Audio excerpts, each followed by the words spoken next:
तो अपने को एक मिली है तो एक का भी अपने को उपयोग करते रहना है, इसको बंद करके नहीं बैठना है। तो कह रहे महाराज, वा पद को वंशे सदारे शिव शंकादिक शेष।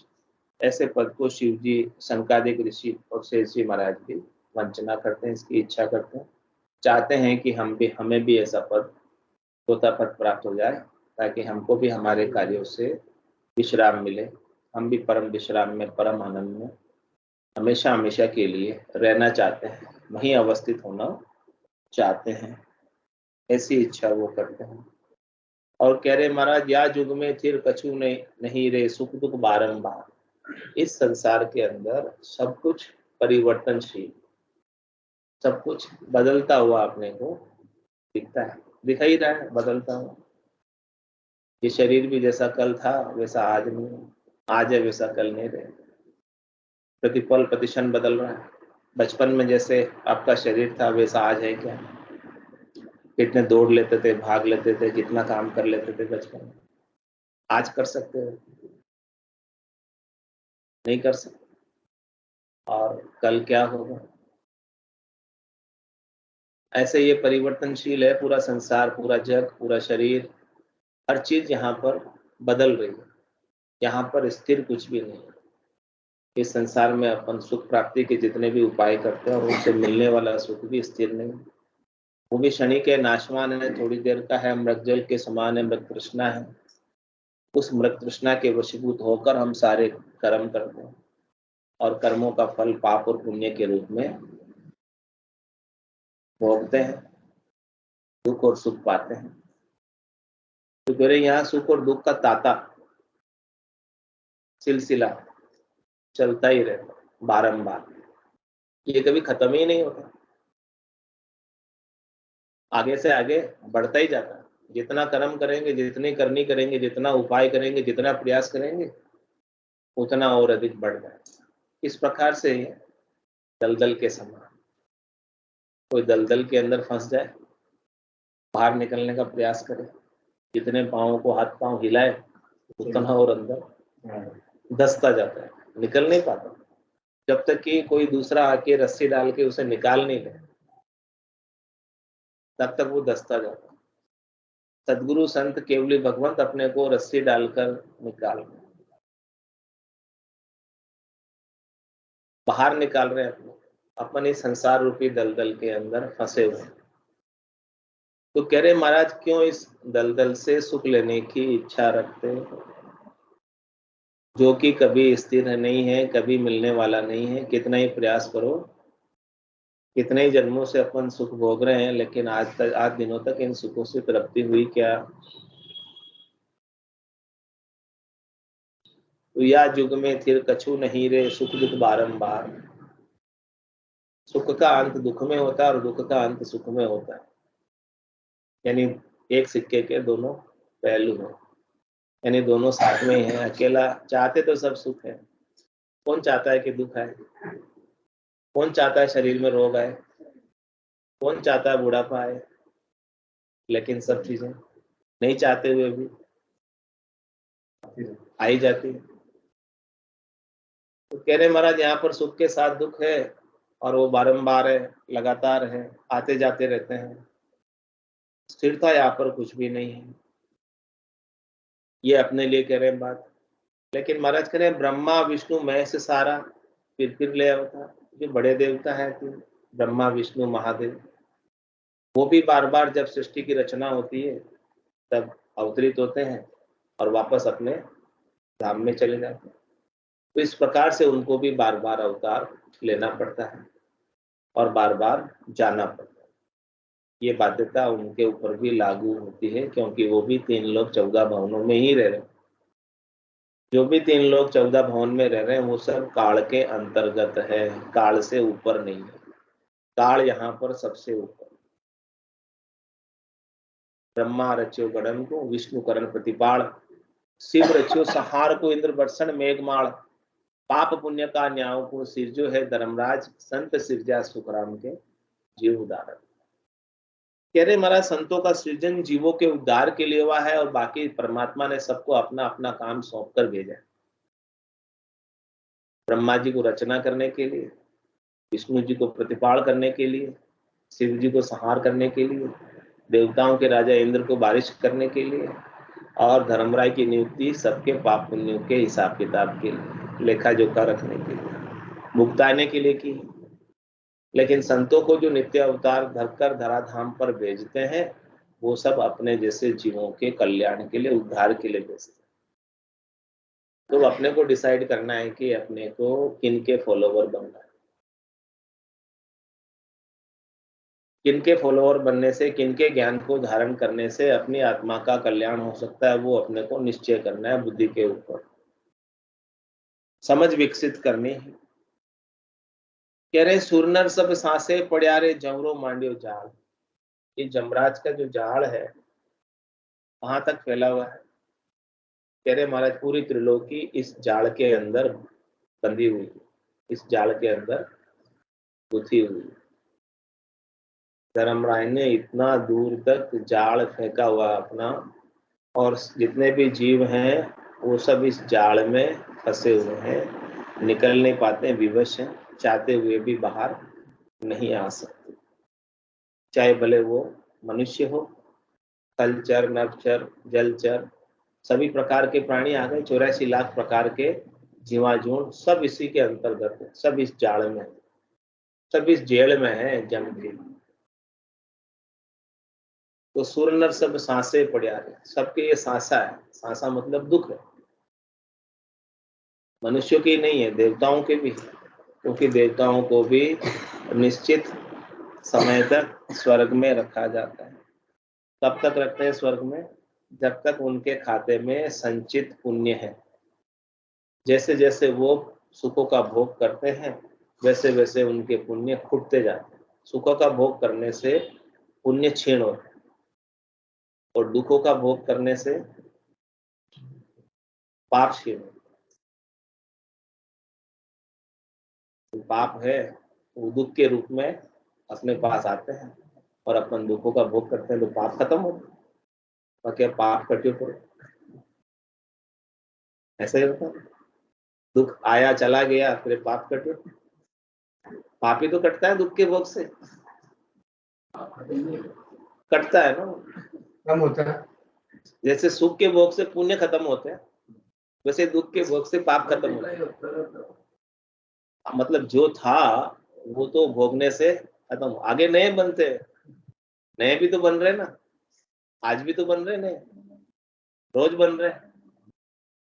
हाँ, तो कह रहे महाराज कि वो स्वर्ग भी स्थिर नहीं है, वहां पर भी देवताओं को पता है कि यहाँ पर हमारे जितने पुण्य है उतनी देर हमको यहाँ रखेंगे, फिर हमारे पुण्यों का खाता जब जीरो हो जाएगा तो हमको वापस मृत्युलोक में भेज देंगे। इसलिए वो अरदास करते हैं, कहते हैं परमात्मा से, अहो प्रभु मानव तन दीजिए भरत खंड के माई, केवल भक्ति करा संत सेवा और करा कछु। और कहते हैं मृत्युलोक होता नर देही, राम नाम नहीं संचा, जब तक व्रत यज्ञ किया आदि स्वर्ग लोक सुख पहुंचे। हम भी थे पहले मनुष्य शरीर में, क्या कौन कह रहे हैं? देवता कह रहे हैं। कहाँ बैठे हुए कह रहे हैं? स्वर्ग में बैठे हुए कह रहे हैं। क्या वहां पर सुखों की कमी है? सब प्रकार के मनवांछित भोग वहां पर है, फिर भी वो इच्छा कर रहे हैं कि हमको भी वापस से हे परमात्मा कृपा करके मनुष्य शरीर देना। क्योंकि पहले हम मनुष्य शरीर में थे, तब हमने क्या किया? जप किया, तप किया, यज्ञ किया, होम किया, तीर्थ किया, व्रत किया, उपवास किया, 3 लोकों में फल प्राप्ति के अनेक उपाय किए। उन सब उपायों का हमें लाभ मिल गया। क्या लाभ मिला? स्वर्ग लोक मिल गया हमको। अब स्वर्ग में आकर हमने यहाँ देखा कि ये सुख यहाँ के भी स्थिर नहीं। हमें तो स्थिर चाहिए, जो हमेशा रहे, कभी समाप्त नहीं हो, ऐसा लील विलास आनंद चाहिए। इसके लिए अरदास कर रहे हैं कि वापस से अब कृपा करके हमको एक बार और दे देना। पिछली बार तो हमको ध्यान नहीं था, पिछली बार तो हमको ऐसे कोई सदगुरु मिले नहीं थे।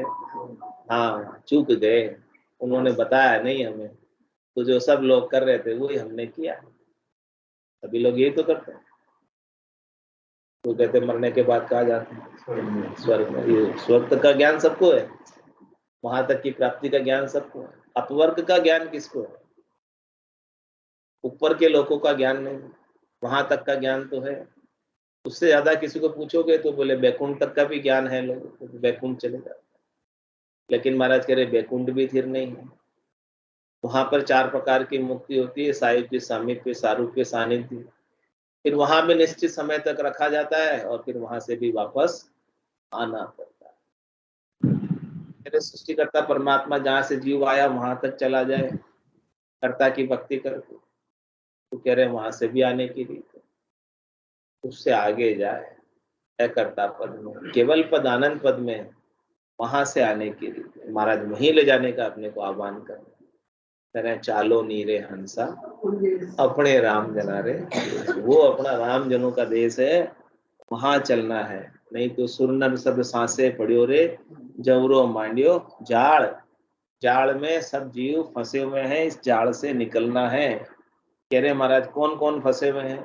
पीर पैगंबर मुनि जनारे से नहीं बच्चा काल। कह रहे महाराज पीर अच्छे अच्छे हुए हैं, पैगंबर भी आए हैं, मुनि भी हुए हैं बहुत, वो भी काल से बच नहीं पाए। काल के जाल में वो भी जन्म और मरण में जा रहे और आ रहे हैं, वो भी काल से नहीं बच पाए हैं। कह रहे जामन मरना जहां नहीं रे, जहां नहीं सांसों सो। कह रहे हमको तो ऐसे देश में जाना है जहां पर किसी ने कानों द्वारा सुनी नहीं ये बात कि आज इसकी मृत्यु हो। यहाँ तो अपन रोज ही सुनते हैं आज ये मर गए, कल तो हम मिल के आए थे, आज आई नहीं एक्सपायर हो। अखबार में रोज फोटो छप जाता है, आ जाता, वहां अखबार में फोटो भी नहीं आता।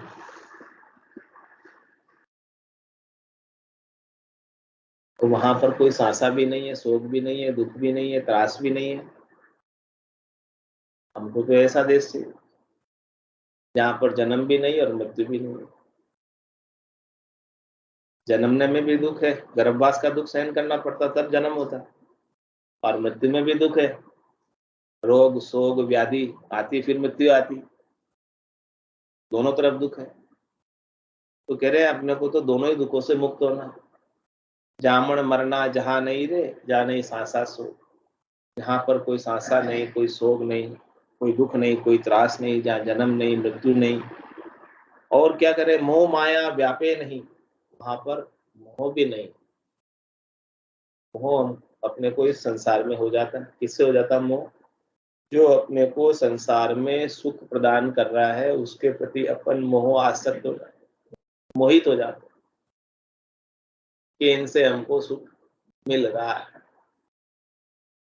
तो महाराज कह रहे कि वो सुख यहाँ का जो संसार का जो मिलता है वो तो एक सुख की आभास है, सुख की प्रतीति है, सुख वास्तव में है नहीं।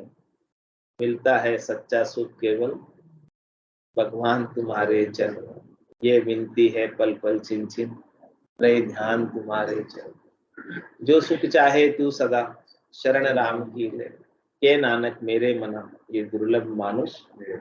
सुख का सागर राम, दुख का भंजन राम चरण तजिए, तजिए पारा। तो कह रहे हैं यहाँ संसार के अंदर जो सुख है वो सब माया के सुख। माया का स्वभाव कैसा है?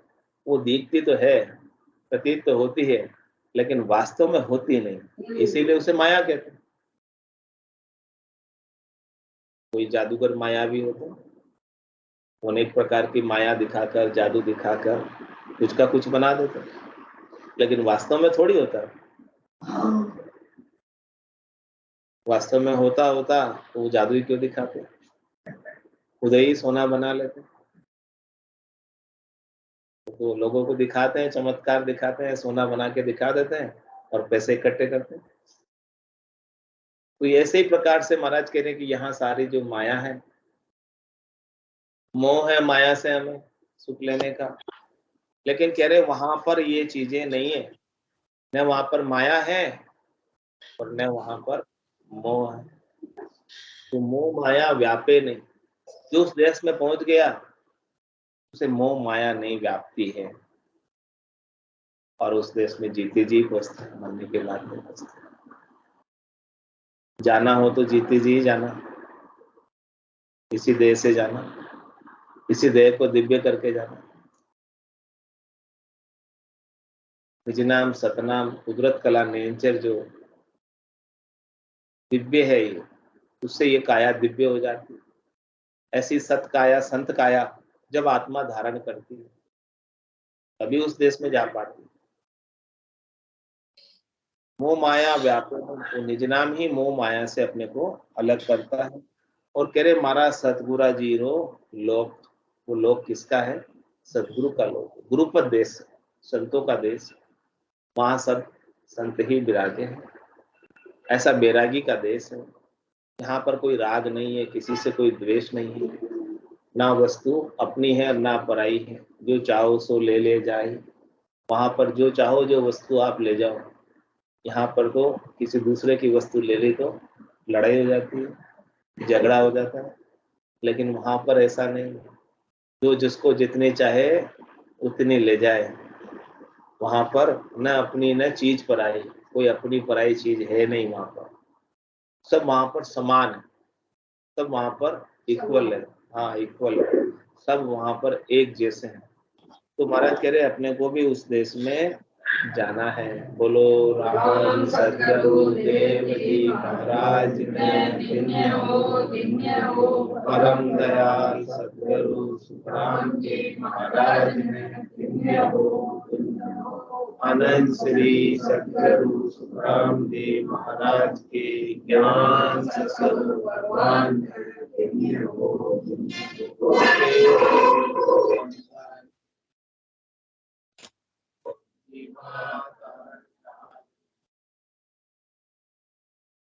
के मालिका ने अनंत कोटि संतान राम सदा में राम राम सा राम राम सब संतान है, सत्संज्ञान है। राम राम राम राम राम राम राम राम।